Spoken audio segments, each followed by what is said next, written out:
En pocos días, muchas, pero muchísimas personas celebrarán la Semana Santa. Y es un nombre que ni siquiera aparece en las Sagradas Escrituras. Una invención de una religión para conmemorar, para exaltar, para recordar la muerte y resurrección de Jesucristo.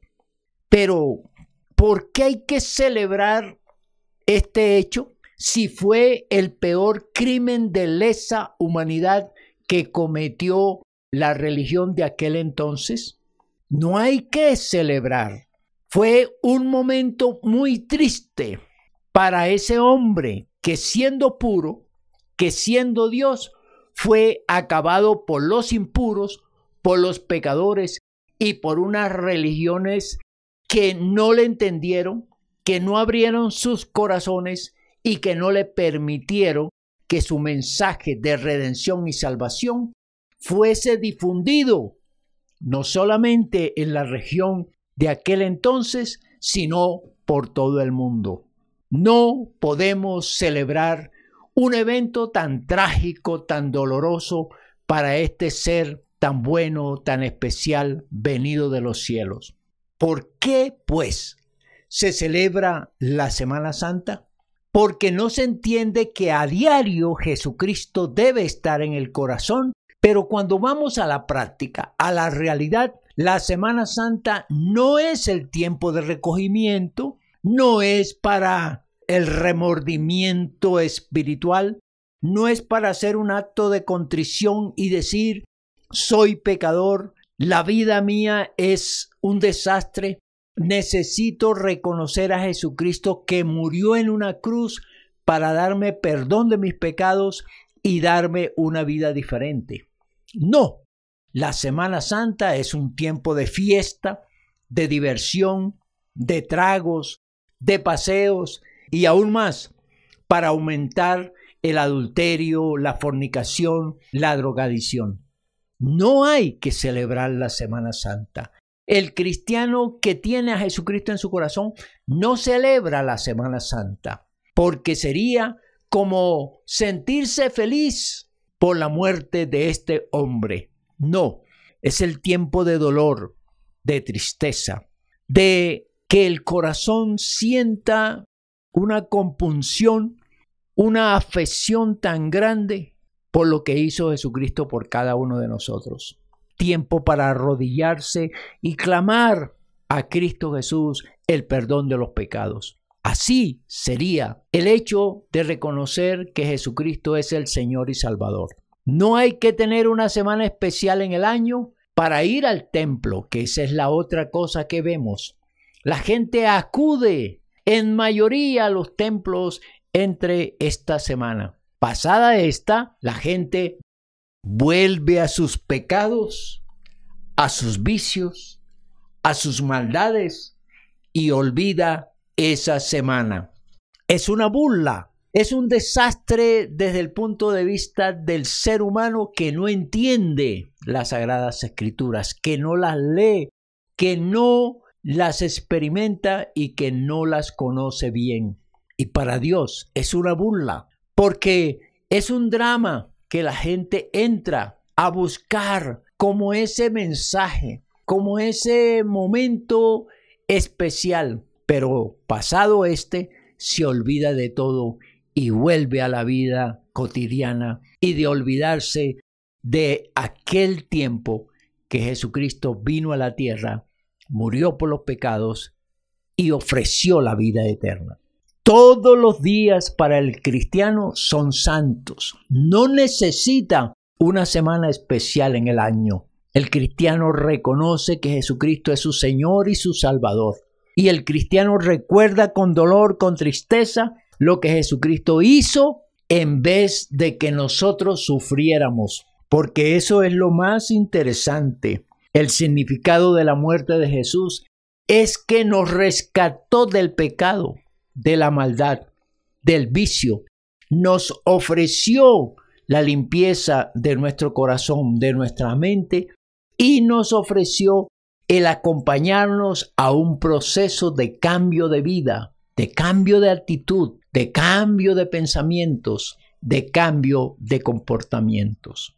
Semana Santa no debe haber, sino días santos, y todos los días recogidos y contristados de corazón, sintiendo, ojalá sea posible, el dolor de Jesucristo clavado en la cruz del Calvario, humillado, desechado por la gente. Veamos entonces por qué el hombre no entiende el significado de la muerte de Jesús. No la entiende y por eso no llega a él, no se arrepiente de sus pecados, no busca la vida que él ofreció hace como 2000 años y sigue ofreciendo. El hombre pues sigue aún sus propias reglas desde el Edén hasta hoy. En el libro de Génesis, capítulo 3, versículo 6, se inicia la apropiación de las conductas humanas a partir de lo que el hombre quería hacer. Él ahora seguiría sus propias reglas, sin atender los mandatos de Dios, las instrucciones de Dios, y escoger entre lo que quiere hacer y lo que está prohibido por hacer de parte de Dios. Génesis 3:6 dice: y vio la mujer que el árbol era bueno para comer y que era agradable a los ojos, y el árbol codiciable para alcanzar la sabiduría, y tomó de su fruto y comió, y dio también a su marido, el cual comió así como ella. Sabían que no debía desobedecer a Dios, pero tomó sus iniciativas, tomó sus decisiones y pecó por desobedecer a Dios. Esto significa que la muerte del Señor Jesús no ha sido en vano para aquellos que entienden el por qué no se puede salir de las reglas del Altísimo. Dios ha establecido unas conductas humanas, unos mandatos que al que primero benefician es al que los practica. Pero cuando la persona dice, yo voy a seguir mis propias reglas, voy a tomar mis propias decisiones y no acepta la injerencia ni la intervención divina, entonces hace lo que quiere sin pensar en las consecuencias que han sido planteadas y que, como su necedad no le permite verlas, entonces comete este tipo de actos. En el libro de Éxodo, capítulo 18, versículos 19 y 20, dice la palabra del Señor: oye ahora mi voz, yo te aconsejaré y Dios estará contigo. Está tú por el pueblo delante de Dios y somete tú los asuntos a Dios. Y enseña a ellos las ordenanzas y las leyes y muéstrales el camino por donde deben andar y lo que han de hacer. Palabras de Dios dadas a Moisés como instrucciones para que les vaya bien, para que lleguen a la tierra prometida, para que vivan una vida maravillosa, especial, gozosa. Estas instrucciones son las que el hombre rechazó desde el Edén. No quiso seguirlas. No quiso entender la sabiduría de Dios que las dictaba para que le fuera bien al ser humano. Volvemos a decir que el hombre ha seguido sus propias reglas y su fin es camino de muerte, como dice la Biblia. El fin de estas decisiones mal tomadas es el sufrimiento, el dolor, la tragedia, la muerte. En el libro de Proverbios, capítulo 14, versículo 12, encontramos lo siguiente: hay camino que al hombre le parece derecho, pero su fin es camino de muerte. Sí, todo le parece bien hacerlo al ser humano, sin ver el resultado, sin ver las consecuencias. Todo le parece bien, Hasta lo malo le dicen bueno, dice la Biblia, y lo hace. Y después vienen las consecuencias trágicas, dolorosas, complicadas, difíciles de manejar. El libro de Proverbios es dado a la gente que quiere aprender sabiduría, que quiere aprender a vivir mejor. Y es despreciado este libro por aquellos necios, por aquellos obstinados y por aquellos que dicen: yo quiero hacer mi propia vida y la haré como yo quiera, y nadie debe intervenir en ella, porque es mi vida. Estas frases que demuestran la necedad del ser humano le llevarán a el dolor y la tristeza y a la muerte. Dejen ese camino, vénganse al camino que yo les trace. El camino mío es un camino de paz, de gozo, de felicidad, de respeto, de bondad, de amor. Dejen ese camino de ustedes. Dejen de pensar que ustedes han sido sabios cuando han tomado las decisiones y cuando han tenido conductas que al evaluarlas ustedes mismos se dan cuenta que no han sido las mejores. Y Dios, pues, sabiendo esto, que el hombre aún sigue sus propias reglas, les dice: vengan acá, entiendan que ustedes viven muy mal y que deben cambiar esas actitudes. En segundo término, podemos decir que Dios no quiere que el ser humano sufra.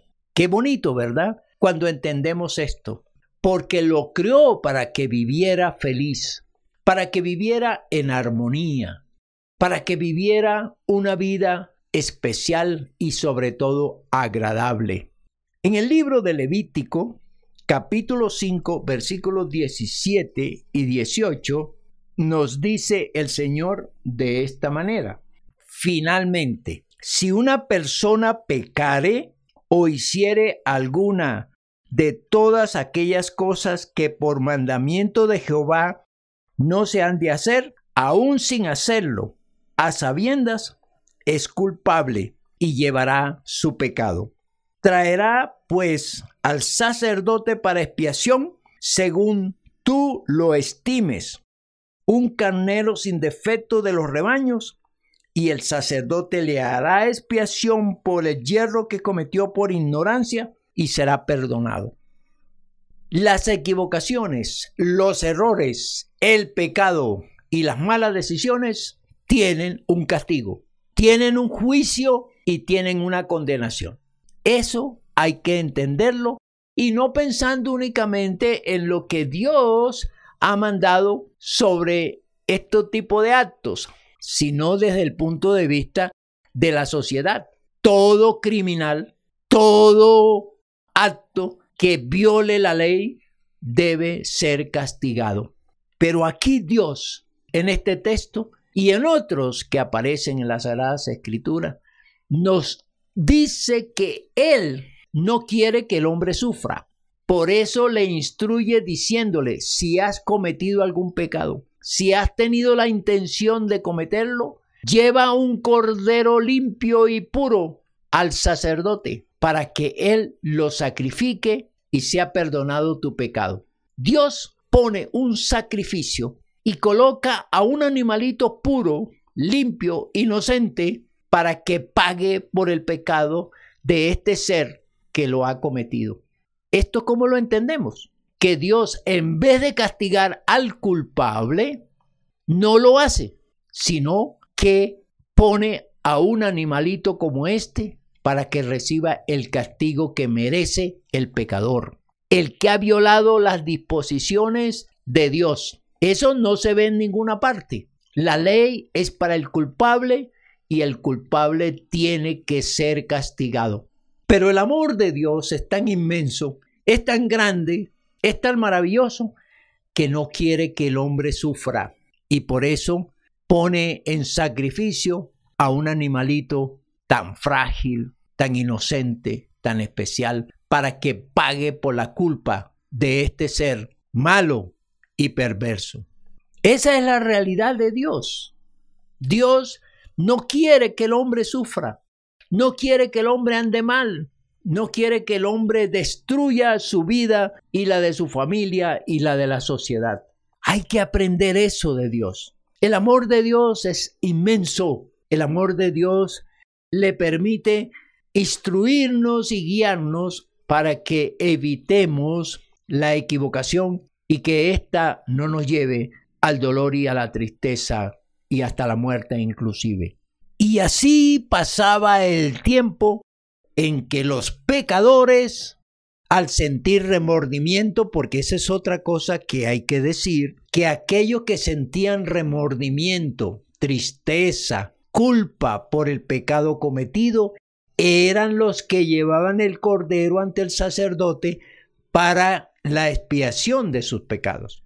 Ese tipo de personas que entraban en razón y decían: he pecado, he hecho lo malo delante de los ojos de Dios, soy culpable de juicio. Esas reflexiones, esas consideraciones que para mí parecen una manifestación de la sabiduría del humano que lo hace, lo hacía llevar al cordero para sentirse liberado, para sentirse perdonado, para sentirse limpio delante de sí mismo, delante de Dios y delante de los demás.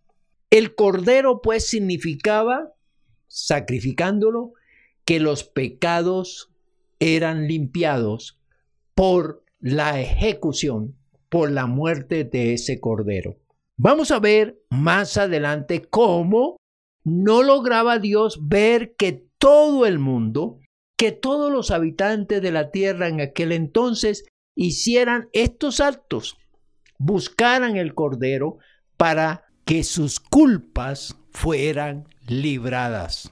Entonces viene aquí algo especialísimo, algo que no tiene ni siquiera manera de medir ni de considerar. Y por eso hablamos en el tercer punto que el Señor Dios prefirió castigar a su Hijo por amor al hombre. Ese versículo de Juan 3:16 se hace notorio en este momento y siempre cuando dice: porque de tal manera amó Dios al mundo, que ha dado a su Hijo unigénito, para que todo aquel que en él crea no se pierda, mas tenga vida eterna. El tercer aspecto a considerar entonces es este: Dios prefirió castigar a su Hijo, hacer que su Hijo se convirtiera en el Cordero de Dios que quita el pecado del mundo, para librar al hombre del pecado.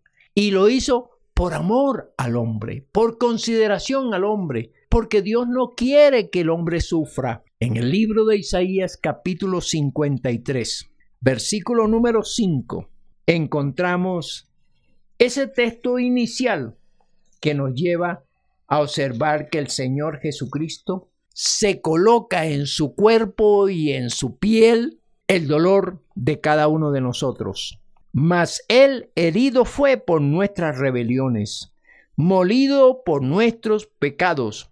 El castigo de nuestra paz fue sobre Él, y por su llaga fuimos nosotros curados. Este texto nos demuestra el gran amor de Dios, el deseo de Dios por no castigarnos, y por eso pone a su Hijo para ser muerto, para ser herido, para ser castigado por los pecados de cada uno de nosotros. Herido por nuestras rebeliones, molido por nuestros pecados. Esta es la historia que debemos recordar todos los días y no una semana al año. Debemos recordar al Señor Jesucristo poniendo su cuerpo, poniendo su vida por el pecado de cada uno de nosotros. Veamos otra cita bíblica. Primera de Pedro, capítulo 1, versículos 18 y 19. Sabiendo que fuisteis rescatados de vuestra vana manera de vivir, la cual recibisteis de vuestros padres, no con cosas corruptibles como oro o plata, sino con la sangre preciosa de Cristo, como de un cordero sin mancha y sin contaminación. Tomó las veces de un cordero y pidió ser sacrificado por el pecado de cada uno de nosotros. La culpa de nuestros pecados las pagaba Cristo Jesús en la cruz. La condenación que merecíamos la pagaba Jesucristo en la cruz. La vida terrible que llevamos la pagaba Cristo Jesús en la cruz. Esta es la historia más trágica, la historia más dolorosa y la historia más triste que sucedió hace muchos años y que el propósito está vigente hoy en día. Por eso no debemos celebrar la Semana Santa así como se hace, porque se va a paseos, se toma cerveza y licores y se hace y se deshace en esta semana sin llegar a entender este sacrificio tan grande, tan doloroso, tan sufrido de un hombre que muere para que no seamos condenados, para que no seamos juzgados, para que no seamos castigados.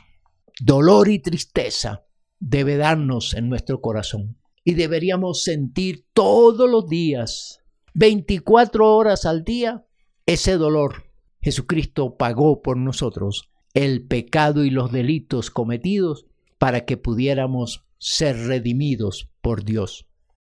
Otra referencia bíblica es la que encontramos en 1 de Pedro, capítulo 2, versículo 24, que dice: quien llevó él mismo nuestros pecados en su cuerpo sobre el madero, para que nosotros, estando muertos a los pecados, vivamos a la justicia, y por cuya herida fuisteis sanados.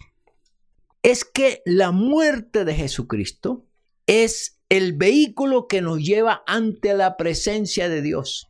Es el resultado de abrirnos la puerta de la vida eterna, de la salvación de nuestra alma y de permitirnos presentarnos ante Dios como aquellos que han buscado, que han aceptado, que han entendido el sacrificio de su Hijo.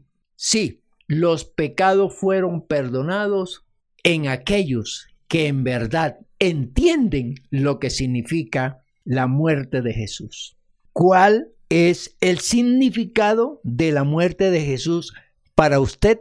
Recordemos que en estos tiempos no es para celebrar, no es para agradarse, no es para el libertinaje, no es para el paseo, no es para el descanso. Debería ser el tiempo, aunque nosotros los cristianos no celebramos la Semana Santa, el tiempo de reflexión, el tiempo de remordimiento, el tiempo de arrepentimiento, el tiempo del dolor y la tristeza por aquel que pagó mis culpas, por aquel que pagó por mis pecados, por aquel que me liberó de la condenación, por aquel que me liberó del castigo eterno. Esa es la conclusión de este mensaje. Esa debería ser la reflexión cuando estamos escuchando este mensaje. Dios, que al ver que las personas seguían sus propias reglas, sus propias decisiones equivocadas, consideró que debería participar en la orientación, en la implementación de unas normas, de unas orientaciones para que el ser humano no se destruyera, para que el ser humano viviera bien, viviera contento, viviera feliz. Entendemos también que Dios no quiere el sufrimiento humano. Dios no quiere, le duele a Dios ver a las personas equivocarse y que estas equivocaciones le produzcan una mala vida, les produzca dolor y tristeza y sobre todo que les lleve a la perdición y a la muerte. Por eso el Señor consideró que en vez de castigar al hombre, castigar a un animalito, que el animalito recibiera el castigo que merecía el ser humano. Y lo más especial es que al ver que no todos acudían a buscar el cordero, su última apuesta fue tomar la decisión de hacer encarnar a su Hijo y llevarlo hasta la cruz como un cordero inmolado para que ese Hijo, el Hijo de Dios, pagara en su cuerpo el pecado de todos nosotros. Y así lo hizo el Señor Jesús. Por eso el que desprecia a Jesucristo, el que no entiende este tipo de sacrificios y de muerte del Hijo de Dios, no tiene su perdón, no tiene redención, no tiene vida eterna. La aplicación a este mensaje. Hoy es un tiempo para pensar en la vida espiritual de cada oyente, de cada persona que usando la sabiduría, que usando el racionamiento, entiende el propósito de Dios cuando decide que su Hijo tome el lugar que merecíamos nosotros y es castigado Jesús por los pecados de cada uno de nosotros. Hoy es el momento para entender esto, para entender las Sagradas Escrituras. Y es el momento para tomar la decisión más importante que puede hacer el ser humano: reconocer a Jesucristo como el sustituto de cada uno de nosotros y entender que Él pagó en la cruz el castigo que merecíamos cada uno de nosotros. Hoy es el día para decirle al Señor Jesucristo: Señor Jesucristo, entiendo tu sacrificio por mí. Entiendo lo que hiciste en la cruz. Entiendo que lo hiciste porque me amas, así como el Padre Celestial lo hace. En una oración, por supuesto, dígale al Señor Jesucristo: perdóname, no entendía esto. Perdóname porque no conocía bien las Sagradas Escrituras. Pero ahora sí las entiendo, ahora sí las comprendo. Perdóname, Señor Jesús, por todos mis pecados. Límpiame de mi maldad y enséñame a vivir una vida como tú la deseas. Gracias, Señor Jesús, por hacerme entender estas cosas. Dígale eso en oración a Cristo Jesús y reconózcalo como su Señor y como su Salvador. Que la bendición del Padre, del Hijo y del Espíritu Santo caiga sobre cada uno de nosotros. Amén y amén.